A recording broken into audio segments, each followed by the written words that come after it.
Hi guys, in this video I'll show you how to fix LED TV burning mode or aging mode.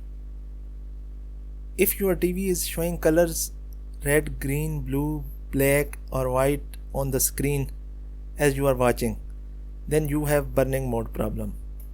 Today I will show you how to fix this. Don't worry, don't panic.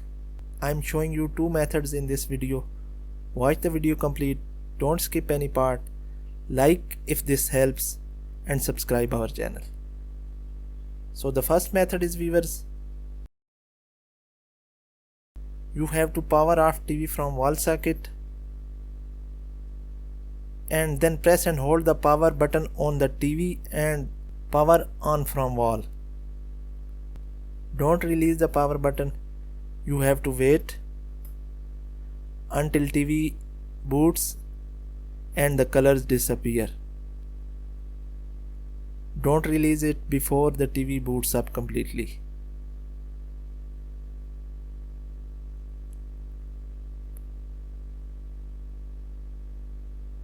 Now we will watch if the colors disappear or not.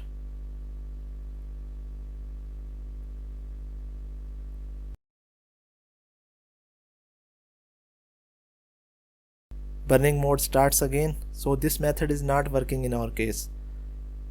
In many cases this will work. If this doesn't work, then you have to go to method number 2.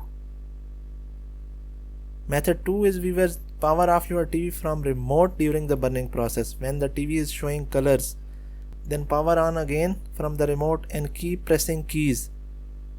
This will permanently fix the burning mode of higher LED TV. If this method also doesn't work, I will leave a link in the description of another video on how to fix LED TV burning mode. Hope this video helps. Thanks for watching. Goodbye.